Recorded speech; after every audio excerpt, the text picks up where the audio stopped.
I'll just advertise a little bit with Google Ads. No. And I remember saying, I want to do everything I can, because instead of pulling back, I knew we needed to go all in. Welcome to the Lion's Den, hosted by Lance Bachmann. Hey everybody, welcome to the Lion's Den today. I'm excited to have Academy Chiropractic on. We have Dr. Frank McCaffery and his wife Deneen. Welcome to the show. Thank you for being on the Den. Before we jump in, let's make this simple. Why don't you tell everybody who you are real quick, doctor, and why your beautiful wife's here with you. Okay, so again, my name is Frank McCaffery. I'm a chiropractor. I have an office in the Northeast, and this is my beautiful wife, as we said, Deneen, my partner in life. We've been married 30 years, so not only is she my partner as my wife, she's my partner in life. So you met when you were 16? 16. We did, yeah. Down the playground, Northeast Philly. So let's jump into this, right? You are a chiropractor. Yes. And I look at you not as a chiropractor because I got to know you now. You're more of an entrepreneur. You started your business from scratch. I did, yes. And you came from nothing. And that's why I love having you on here, because it hasn't always been an easy road for you. No, oh no. So, I started to practice in 1996, and I started from scratch. So, it's funny because I opened my doors I always remember this, I opened my doors on a Monday, and I literally had no patients. I had nothing. Zero. And in fact, the first day that I was open in business, I actually stained the woodwork around the door frames because I had nothing else to do. And my first patient came to me that Wednesday. So I saw one patient that Wednesday, and that's where my practice started. I really had nothing and just really had a dream, I guess. That was I came out of school, I wanted to help people, and I knew this is something that I wanted to do, but just had this dream that someday I could, hopefully help some people, and so I decided to open an office. I mean, you grew up in Northeast Philly. You weren't the best kid. You had some up and downs. It seems like your wife here kept you on the straight and narrow, Absolutely. Right? You go to be a chiropractor. Let's talk about how you get there, and then we're going to talk about how you built the business. Right. So, the average kid, I'm assuming you went to Judge, Ryan, one of those schools? Yeah, I'm a Ryan grad. Ryan grad, okay. The average kid coming out of Ryan doesn't just say, I want to be a chiropractor, then open up literally a mile down from Ryan. Right. So how does this happen? I was an active kid. I played a lot of sports growing up, had a lot of injuries, wound up going to the hospital a lot. I went for a lot of therapy. So I kind of, coming out of Ryan, I knew I wanted to do something in healthcare. I didn't really know what I wanted to do in healthcare. And it wasn't until I had a conversation with a counselor one day, and that counselor suggested, something about chiropractic, and I really didn't know too much about it, so I started looking into it. And I remember I said, I got to go talk to some people. So I called a couple chiropractors, told them who I was, and I said, can I come talk to you? And they said, yeah, sure, come on in. But what I remember about that was everyone that I talked to, they loved what they were doing. They absolutely they loved being chiropractors. I'm like, well, this is pretty cool. So I think I should do this. And so I said, okay, I'm going to become a chiropractor. Now, you go to school. Yes.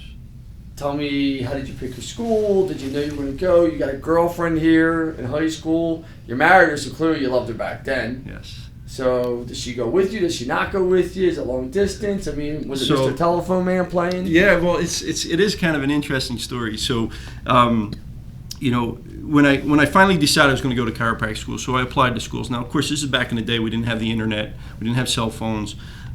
So I applied to 3 schools. I got accepted to all 3, and I decided to go to Minnesota because they were the nicest people to me on the phone. And that was really my deciding factor. It came down to they were just nice. So I said, I want to go there. So, makes sense. So I went to Minnesota.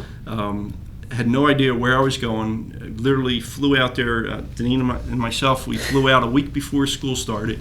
And I didn't have a place to live, never saw the school.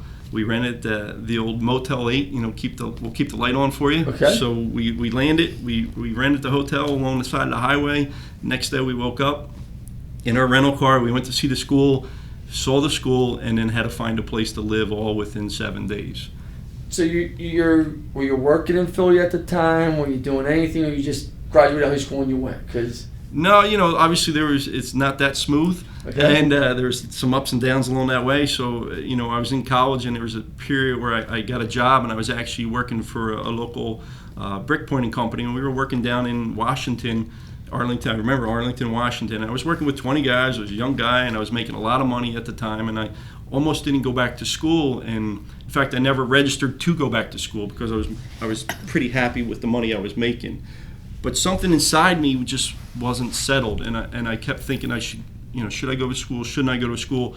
And I remember we were on the side of a brick building. I was 14 stories up on a scaffolding, and I said to the partner I was working with, I said, we got to put the swing down. I got to go to the bathroom. And I went in and I found a payphone, and I called Deneen, who was my girlfriend at the time, and I said, I want to go back to school on Monday. Now, this was Thursday.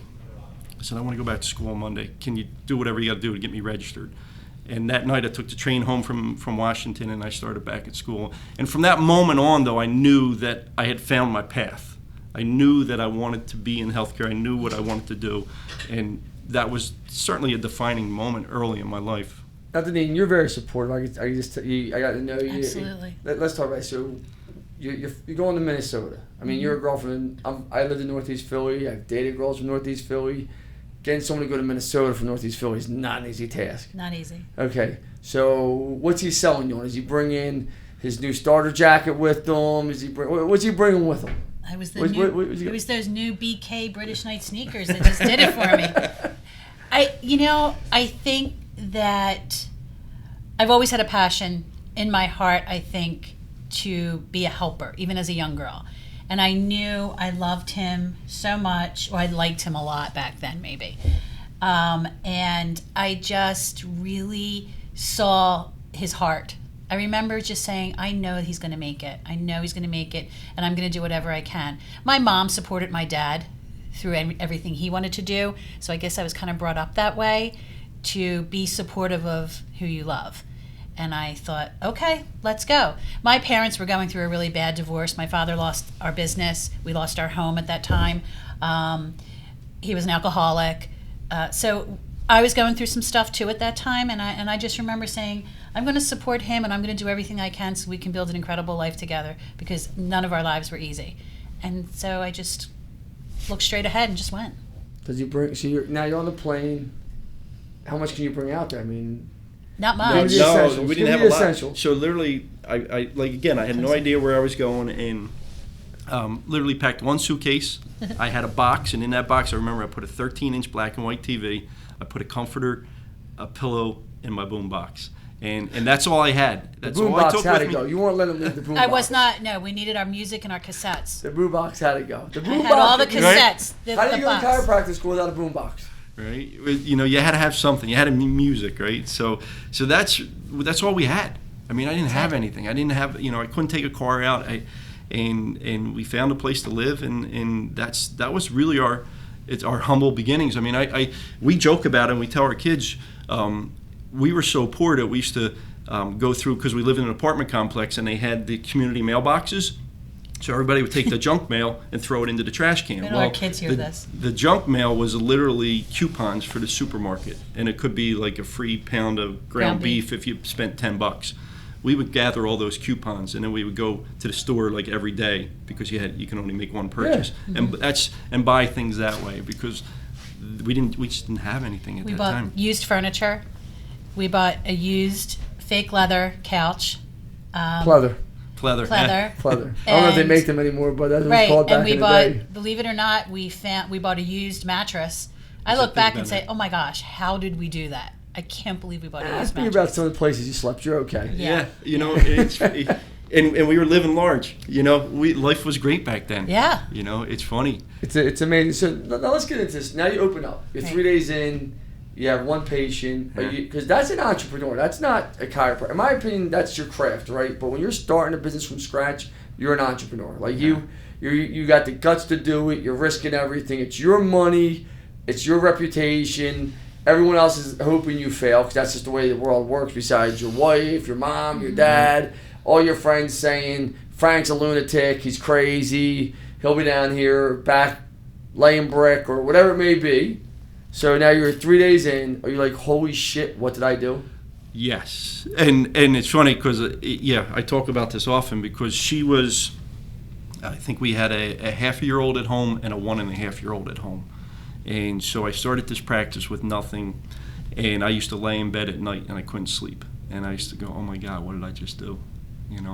how am I going to do this? Why did I do this? I can't believe I did But this. you had kids on top of this starting to practice? Started to practice, yeah. And I was a nurse back then too, so I worked outside of the practice and the home. I haven't always worked in the practice. Okay. So I did work outside of it. I remember being so like, oh my God, but I had a belief, I guess. I believed that, in what I wanted to do. But yeah, I remember the first year, and it's funny because the first 6 months of being open, I didn't take a dime. I didn't take a paycheck. And then the second 6 months, I took $250 every 2 weeks. So I think I made $3,000 that first year that I was open. You're living life large at this point. So, and that's after, I'm a doctor, but I've made $3,000 that year. So when did you know your business was going to make it? At what point in time did you like, okay, I can make a good living from this? And when did you know? 2 years in, 3 years in, 4 years in? I think after, because I remember reading this, just getting started, and you read the statistics that 80% of small businesses fail in the first 5 years. So in my mind, I'm like, if I can just get to the 5-year mark, if I just get there, then I know I'm going to make it. But we were somewhere probably even before that. I started to see it happen. You started to see patients coming in, and then patients were referring their family members, their kids in, their friends in. And so it just started to evolve. And at some point, I got past that, oh my God, am I going to survive, to, how do we make this a sustainable business, and how do we grow this? If I can inject, I feel like also when we started to see the difference we were making in our patients' lives, we were starting to get them, he was getting them better. They were really happy, grateful. He started to see a difference in what he could do and his abilities, right? Absolutely. Confidence in the ability of, I can really help people. And so that confidence, I think, helped you a lot, us too, to say, we can do this. There's more people out there. When the product works, Yes. it's a lot easier to sell your services. Yes. I say to people all the time, when your product works, it's a lot easier to believe in your product. Well, it's because when I started to practice, I really, I didn't have much, and I just knew if I could take care of every patient that walked in my door as if they were my mother, then I knew I gave them the best service I could give them. And so that was always my philosophy in the beginning, and it was just really about, I just wanted to help people. But somewhere along the lines, I realized that there was a bigger calling for us, that we could actually make an impact, not only just in our patients' lives, but we can make an impact in our community. Yeah. Well, let's talk about that, because Deneen, don't take this the wrong way. So I grew up in Northeast Philly. I'm from Northeast, so you're like the poster child for Northeast Philly. I am. Just Thank you. outgoing. I think it's a compliment. I always say, if you're good to Northeast Philly, they'll love you back, right? Yeah, it's my roots. But you aren't the typical poster boy for the word doctor, No. by any means. And you're great at what your craft is. 20-some years in business. You're one of the bigger chiropractic offices around. I know you're going by a second location now. Right. Can you tell me, because you call yourself Frank. You don't call yourself doctor. You're just a very, do you think it's because you're from Northeast Philly that someone might have punched the shit out of you? Did actually die? You gotta explain why, because you're a very down to earth, just a very nice guy. I think it's, it's important to stay humble. And I always say you don't forget where you came from, and so for me, it's always, I've always remembered, how I grew up, because I didn't grow up with wealth. I didn't grow up, we struggled as a family growing up, and I always worked hard. I had a work ethic. I always say I was never the smartest person in the room, and I still say that to this day. But I just have a drive inside of me. I have a push, and so that push fuels me, and I think staying humble helps me too. Yeah, you're definitely humble. I guess the 20 years you have now plus in business, what, besides working with your wife every day, because that has to be a big challenge. Has to be. I don't care what anyone says. She's the boss. I know. What is the biggest business challenge besides COVID? We're going to jump into COVID. Yeah. COVID's like the easy layup that we're going to talk about. What's the biggest challenge you've had in 20 years? That's a great question. I would say really it's how do you grow the business? Because my mind is always, there's a Japanese word called Kaizen, and it became really big in the Japanese auto industry, and it's about continual improvement. And so every day I wake up, and that's what's always fueling me. That's always in my head. How do I get better? How do we be better? What can we do better? And so I guess I want to be better. I want to do more, and sometimes it doesn't happen as quick as you want it to happen.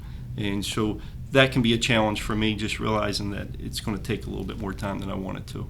What would you say is one of your biggest challenges, Deneen, you've seen over the 20 years? Because you're from the outside, you're supporting your husband. Mm-hmm. Your lifeline now is this: you don't work, you work there. Not that you don't work, but you're there. Right. it's your whole lifeline. You have 3 children, correct? Right. Yes, that's balancing everything. Just being incredible. The biggest challenge I have had was being an incredible mother, an incredible wife, an incredible leader, and the same as Frank, how do we grow? How do we get better? How do we keep going? How do we create a legacy for our family? Our daughter's in chiropractic school right now, actually. That's to make you feel good. Yes. And so I constantly think, how do we create this legacy for them, show them how to work hard, how to build a business, and make it, I know maybe we shouldn't be this way, but how do we make it easier for them? It is, but the one thing I'll say about you, you guys did build a nice business, but it's not like you're greedy people and you're No. more about the community. I mean, I don't know where you find the time. I give you guys a lot of respect. I want to talk about Helping Hands, if you don't mind, before we jump into COVID and how it impacts you. Because I think a lot of people should know what you actually do. Because I don't think most people know you guys are the driving force behind such a big organization, Northeast. Can you kind of talk to me about Helping Hands and what it does? Because if you haven't checked out this nonprofit yet, he's running a huge chiropractic business. He's doing well, 3 daughters, and then you go add this to the table 14 years ago. So some might say you're psychotic, but it's great what you're doing for the community. Well, we love It it. goes back to Kaizen, right? Do you want me to do Helping Hands, or do you want to do it? Sure, go ahead, honey. So Helping Hands, we started 14 years ago. We decided, we were at a seminar, and we said, you know what, we want to feed people at Thanksgiving. It was 2 weeks before Thanksgiving. We want to do what this other guy was doing at this seminar. We said, let's try it. Let's see if we can feed 5 families. We collected food from our patients and our employees, and we got all kinds of crazy food, nothing for Thanksgiving. So we're like, oh, how are we going to do this? Anyway, we did it. We ended up feeding 13 families that year, and we thought it was the greatest thing in the world. Like, oh my God, somebody called the news. Look at us, right? We kept doing it every year. Fast forward, we said we really should incorporate this nonprofit, because we were getting big. Just this year, we fed 670 families. We deliver them a turkey and everything that they need to make a beautiful Thanksgiving dinner. We also have a Christmas drive now. Helping Hands sponsors. Wait, stop. You went from 14 families or 13 families, 14 years ago 14 years ago. to 650 plus families in Northeast Philly. Yes. Mm-hmm. It's seamless now. Yeah. Oh, It's seamless. it's seamless. Why? It's amazing, but I mean, I give you a ton of credit. I also give the community of Northeast Philly, because they have to donate also, right? Well, here's the They're beauty. helping. Here's the true beauty of Helping Hands in the Northeast, and I see it like this. The holiday season is the best time of year for me, and especially the food drive, because the food drive requires hundreds of people. Coming together. I'm talking hundreds, not 100, coming together and make it happen. So we have people that now spearhead different parts of the drive for us that just say, I'm going to do this. We don't worry about it. So, and this is all volunteer, so when it comes to, can you imagine we have to pick up 600, 700 turkeys from a farm Sunday morning at 6:30 in the morning in Wrightstown to get it down to where our food drive is. Well, who's going to do that? Well, we have a gentleman who handles that. He takes it. We don't even worry about it. He gets his people. They go, they pick up the turkeys, they bring it down to us. So like I said, so that's the beauty, and you mentioned the community, right? It really has become a community event. It's the community coming together to help the community, and that's the beauty of it. That's why we say it's seamless, because now we have so many people in the community involved. We have our Christmas drive. This year we gave 75 children a full Christmas. We 75? fulfilled their wish lists, yeah. How long is Christmas going on for now? How many years? About 8 or 9. Yeah. Okay. And one of my pride and joy is our prom drive and our gown drive, and I didn't mention that to you earlier. So our third daughter, we did not give birth to. Okay. And she came into our lives when she was 16. And she had some unfortunate circumstances, and she was not able to go to a prom. So she turned to us one day and she said, Mom, because she started to call me Mom, I would love to donate a prom dress that I have, because I wasn't able to go to my prom, and I don't want a girl to ever suffer like I did. So that started our prom drive, I guess, about 8 years ago as well. It's amazing. Right now we're the largest prom drive in Philadelphia. I have about 1,000 gowns in my warehouse, and many of them are brand new with tags, $500, $600, $700, $800 gowns. Whereas every year, the first week of February, a union hall donates their hall to us, and we bring all of our gowns there, and we reach out to the schools, the military families. special needs individuals who have their own proms. They have their own special night, and girls come and they can get a prom dress, either for free or for a very small amount if it's a brand new one, and it goes back to our food drive. So instead of paying $500, they may pay $25 for a gown, and we're able to help hundreds and hundreds of families each year. Yeah.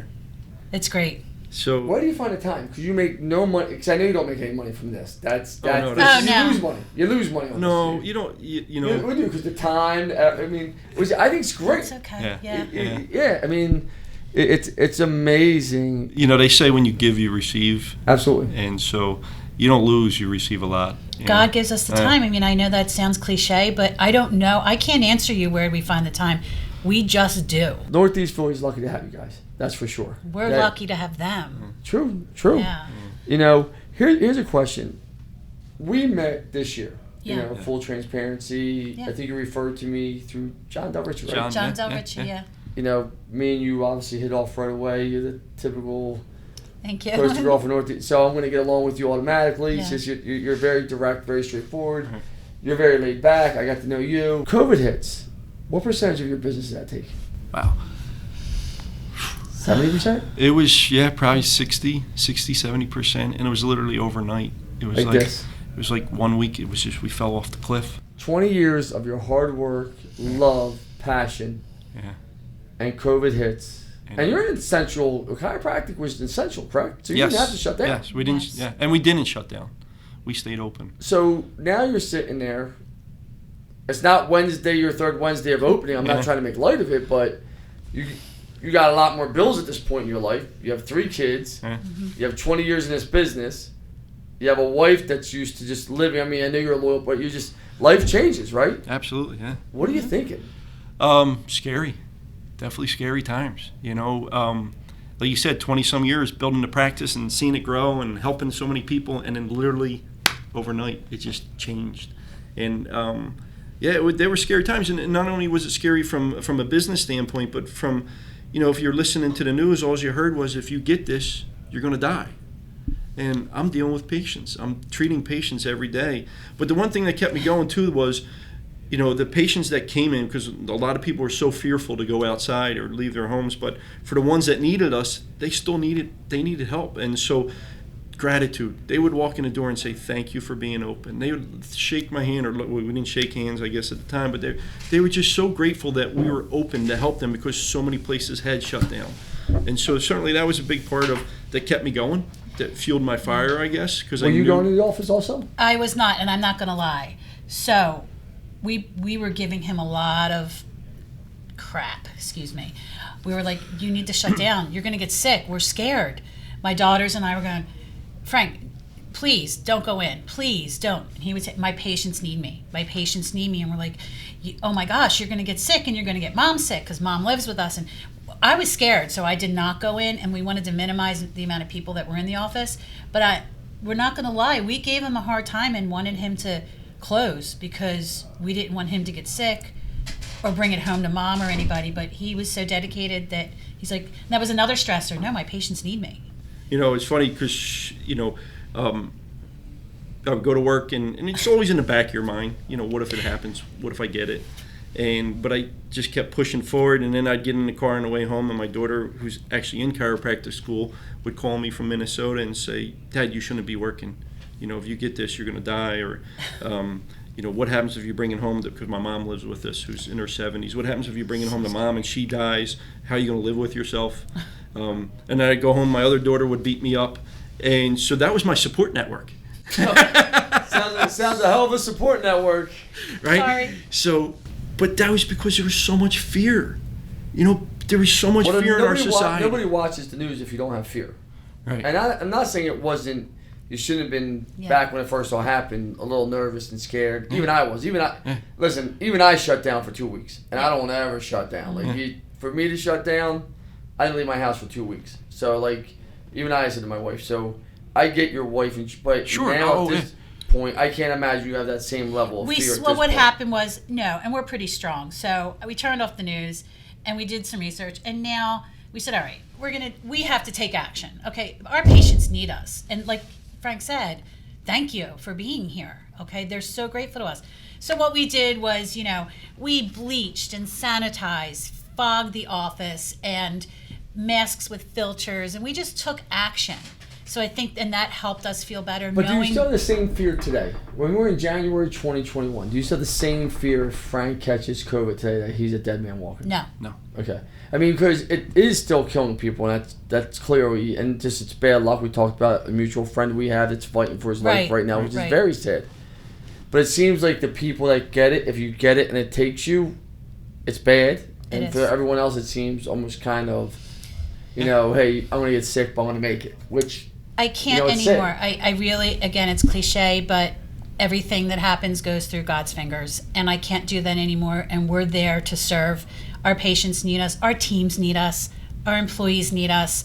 Our family needs us, and we're going to do everything we can. I vowed to everybody to say we're just going to do the best we can. We're going to take the actions that we're supposed to, and it's been okay. I mean, don't take this the wrong way. The first time I spoke to you, Deneen, on the phone, because I didn't speak to you, Frank. Okay, right. You were kind of all over the page. You were like, we might have a business at the end of this. We're going out a bit. Like, you weren't like... That's why I called you. I know, but you were like all like...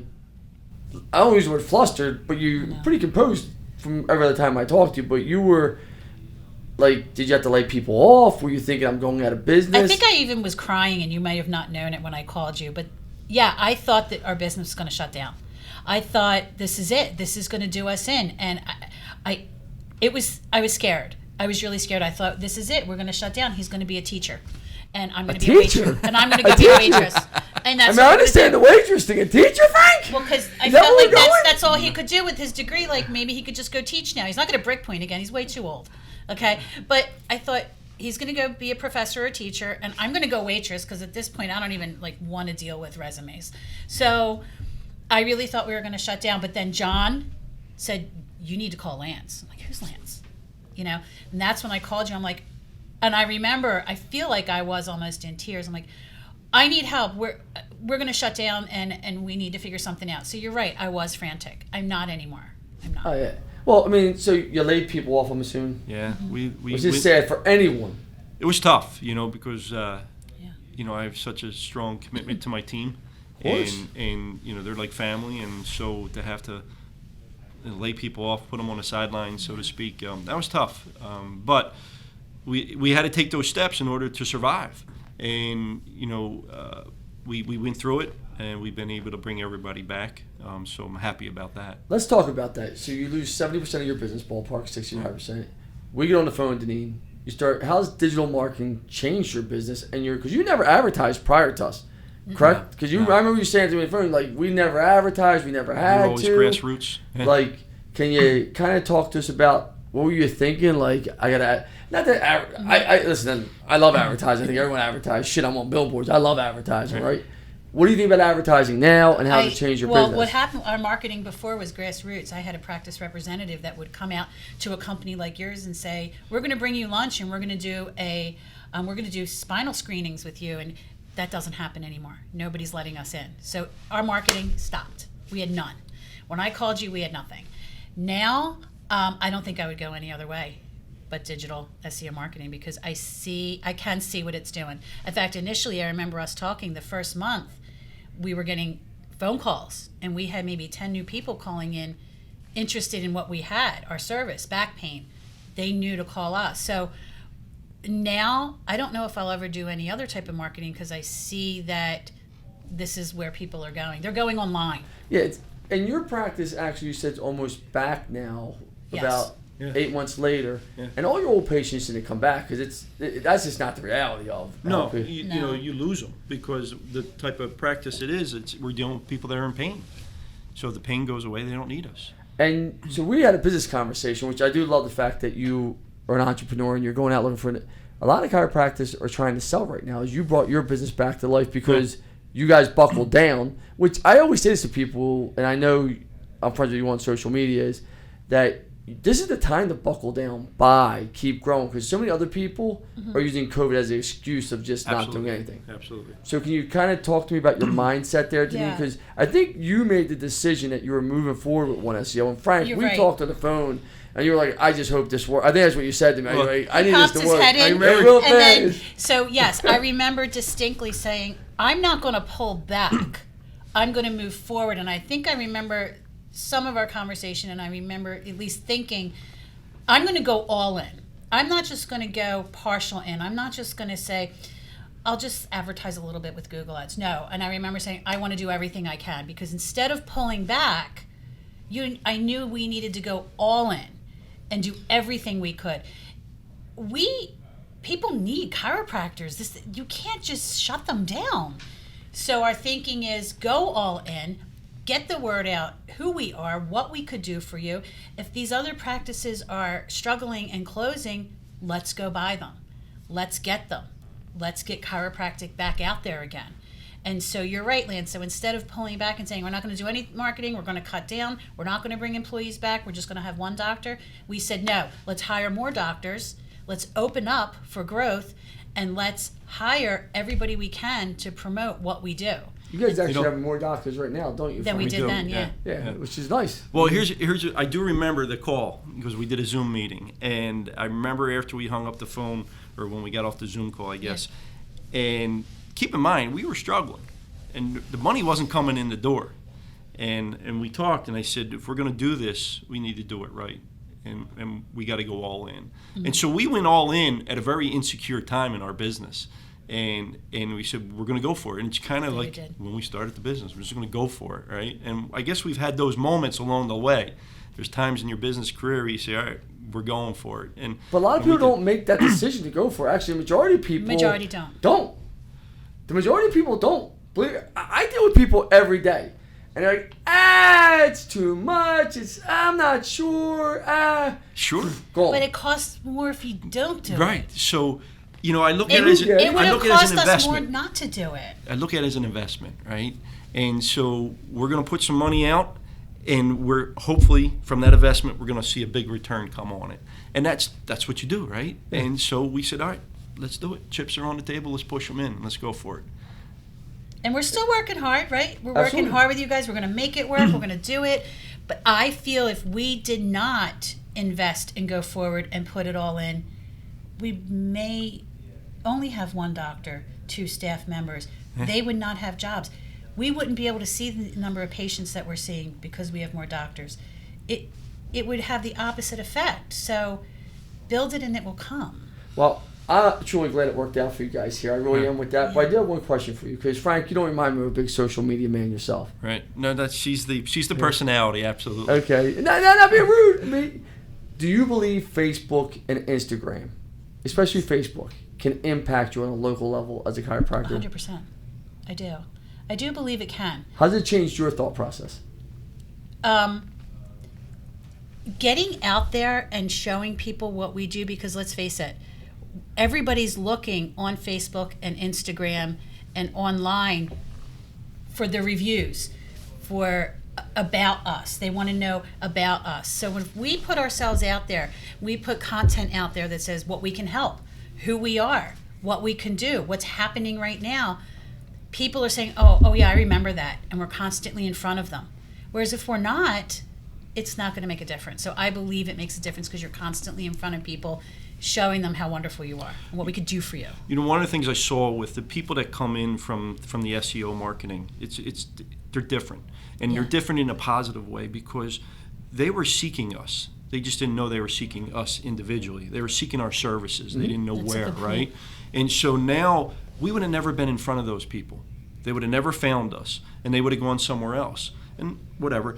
But now the patients that come in, they come in and they already saw our stuff. They went on our website. They looked. They read our reviews. So they come in with a different mentality. They come in knowing we're going to help them. They're ready to do business almost. You just got to be nice. 100%. 100%. They come in because they wanted us. They just didn't know they wanted us individually. But they find us, they like us, they come in. And so the patients that we get, they're just really great patients. Here's a question for you both. What's your biggest success, do you believe, today business-wise? Personally, it's going to be children. So I hope so anyway, right? My wife would expect that from me. Right. Business-wise, what would you say your business success is, Frank? I think for me personally, it's got to go back to my patients. Because for me, yeah, we have a big office, we employ a lot of people, but those are in a way, I guess, materialistic things. For me, it goes back to my patients, because my job as a chiropractor most of the time is to get somebody out of pain, but really the big picture for me is making a difference in someone's life. And so when you have a patient that comes to you and says, I was able to dance at my son's wedding this week, or I walked the mall for the first time, I haven't been in the mall in years. I know that I made an impact in their life. I made a difference in their life, and to me, that's the win. Getting you out of pain, I know I'm going to do that, but if I can make a difference in your life, to me, that's what it's all about, and that's my success. That's what I cherish. It's not. Yes, we have a big building, and we have a lot of people that work there. Those are cool things, but it's really about making a difference. And I think for me, I think it's the same thing, but I also think it's because of how we've grown in the community. Our Helping Hands in the Northeast is also one of our successes. We wouldn't have been able to do that without our business, as well as Lance. You guys did a video for us, and it's on our website. The biggest success for me is hearing my team, what they say about us and what they say about working there and the environment that we have created for our patients and our team. And it just really warms my heart. And that's a success to me, knowing that they say it's a family environment. It's the most incredible place to be. For our patients say that. And the fact that we have been able to help people get out of pain without drugs and opioids too. That's the biggest thing, because it's drugs and opioids is just ridiculous anymore. And we do that, and that to me they hand them out like Tic Tacs everywhere. Yeah. So that's such a huge success to me as well. So it's not about, sure, we make money and we're able to do things and have a car and take vacations. That's irrelevant, because we've not had that before. I think we could go back to that. It's how we've affected other people, and that is from our heart. Truly, we believe that. I think if that's, those things are all good, but they don't last. And certainly the motivation of them doesn't last, right? No, it doesn't. So when the motivation is bigger than yourself, it's when it's about other people. I believe we came here to serve, and when you serve other people, that's where the reward comes in. And certainly, I think we said this earlier. You give and you receive, and you receive so much more than you give. And so I think I'm blessed. There's no question about it. I've been blessed. I have a good life. I have a great family. But I also have a job that I get to go to where every day I get to make a difference in someone's life, and that's an incredible thing. Here's a question for you. I know you're looking for a second location. Mm-hmm. You don't remind me if someone's going to stop Frank at this point. It seems like you want to start building. You're only 7 years older than me. And I think once you get the itch of building things, and you built one successful over 20 years, and you bought your practice back again, right? Right. So you almost died. You were out there, right? Like a Western movie, right? Yeah. Shot 3 times. They brought you back, and you just won the OK Corral. You brought your business back, right? Yep. You got the high. Do you see yourselves buying a second, third, fourth location now and just moving forward? That's certainly our dream, and it's what we're working for. Actually, our goal was to open up another office this past year, 2020, but obviously COVID hit and made us change those goals, but didn't mean those goals are still there. So it pushed it back a little bit. So our goal is now this year to open up a second location. And, I was thinking about when you guys were talking about your product and what you do for us, it certainly gives me a lot of security knowing that I have a way, because part of the success of any business is the marketing, to let people know who you are, right? And so if I already have a system in place that can get the word out of who we are, because our name's already established. Absolutely. Right? So if I have a system in place that can get our name out into the community that we're going to go into, gives me a lot of security moving forward as I go to open up that next practice or purchase that next practice, because I know I'm going to go, Lance, we need to market this practice. This area. Here's a question for you. Is it a buyer's market right now in your industry or a seller's market? Because every industry is different right now. It's a very... Yeah, someone like it's a buyer's market. Some people are like it's a seller. If you're in the HVAC business, it's a seller's market right now. Yeah, I think certainly it's a buying business, because unfortunately, so many practices didn't survive. So they took a big hit, and maybe they didn't have the infrastructure that we have that enabled us to get through those difficult times. And so there's a lot of struggling practices out there that are underserved, and it's a shame, because they're good practices, they're good people. They just don't have the business way, maybe they don't have the business savvy, and so So they weren't able to sustain the big hit that most of us took during the COVID times. And so I really believe it's a buying market for us. On the final roar, and this is for everyone to see and realize, what and how, to you personally and professionally, has digital marketing and social media changed your business and you personally both? I felt a sense of relief. I have to be honest with you. I was just thinking about that when he was talking. When I called you and I met with your team, especially when I met with your team, no offense to you, you were great, but, sorry. But when I met with your team, Megan and Bernie, I felt a sense of relief. And after a couple meetings and the reports that you guys sent, I was like, all right, this is it. I finally, the other marketing that we did stressed me out a lot. I felt pressure and stressed even when it was like going okay. It was harder. This, when we called you, I felt a sense of relief. And then when we started to see people calling, oh, I searched chiropractor near me. Oh, I searched chiropractor near me. Just yesterday, I think we had 4 phone calls. Chiropractor near me. I was like, people need us. They just didn't know how to find us. And I just felt a sense of relief. And obviously, from the business standpoint, we're getting more people. We're helping more people. Less people are going to use opioids because they're finding us. But it was peace. I have to be honest, it was peace. And what about you, Frank? Because you weren't really a believer. Like, you were kind of just like, if we're going in, we're going in. Yeah, well, so maybe that's you were nice. You were just quiet. Well, that's me. I take it all in, right? And then I process, and then I ask. But I think for me, I was sold on you. That when we had that Zoom meeting, I was. Are you saying that because I liked his team better than him? No. Sorry, Lance. For me, I go by my gut, and you're real, right? You're just true who you are, yeah. Kind of like my wife.